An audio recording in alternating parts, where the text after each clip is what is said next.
Smilodon, also known as the saber-toothed cat or the saber-toothed tiger, was an apex predator during the Pleistocene epoch, which lasted from about 2.5 million to 11,700 years ago.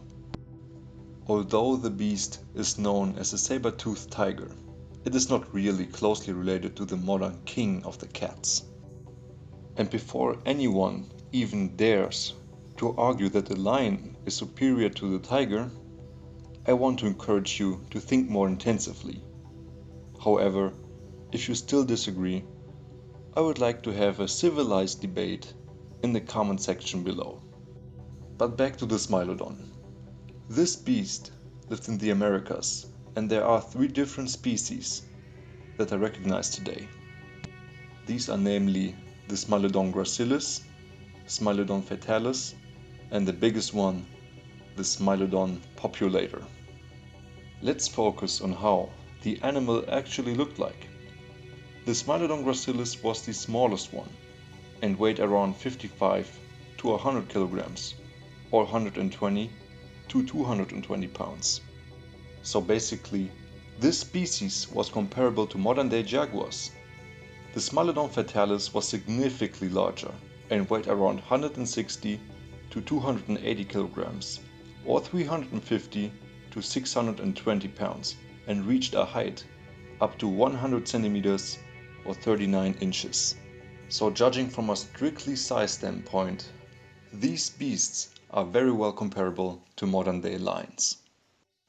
But the biggest and baddest cat was the Smilodon populator, which weighed around 220 to 436 kilograms, and that is the equivalent of 485 to 961 pounds. With a shoulder height of about 120 centimeters or 47 inches, the Smilodon populator had an absolutely imposing build.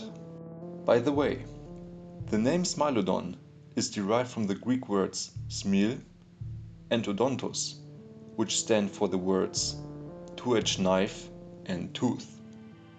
Furthermore, comparing to modern-day cats, the Smilodon was extremely robustly built, and their lumbar region was reduced, which suggests that the Smilodon was an excellent ambush predator. Their eyes were fairly small and not as forward-facing like the ones of modern-day cats. Based on this information and the fact that they had to carry lots of size, it's highly unlikely that they were prolific climbers. But nevertheless, its front limbs were very well developed, with powerful muscles, which were absolutely essential for the hunt. Other notable features of the Smilodon are its short tail and of course the infamous canine teeth. These dagger-like teeth were about 28 centimeters or 11 inches long and were extremely useful in order to kill large prey. But how exactly did Smilodon's menu look like? Well, first of all we need to understand that Smilodon was the successor of Megantherion. Man, that sounds like a Transformer, doesn't it? My name is Megantherion, and I will destroy Optimus Prime. This cat entered North America from Eurasia during the Pliocene epoch, which lasted from 5.3 to about 2.58 million years ago. From there on, Smilodon eventually emerged, and in North America it hunted primarily large herbivores. Its prey was many times significantly larger than the cat itself. For example, the prehistoric bison was about 15 feet long and reached a weight up to 3,500 pounds. And the cameloops, which were prehistoric types of camels that lived in North America, were no slouches either. They weighed up to 1,000 kg or 2,200 pounds. But also prehistoric pigs and llama-like animals were also part of Smilodon's menu. The large cat preferred to stay in dense forests, which allowed the predator to ambush its prey without getting noticed. Later, Smilodon migrated to South America, which resulted in a diet change. But needless to say, the beast managed to end up on the top of the food chain. It started to hunt various animals, like for example the large Toxodon and even caimans. While the Smilodon gracilis and the Smilodon fatalis preferred dense forests and bushes for their hunts, the Smilodon populator hunted also in open fields. This apex predator likely competed with the American lion and the dire wolf, which probably resulted in a scavenging behavior. But let's take a closer look at how the Smilodon actually hunted.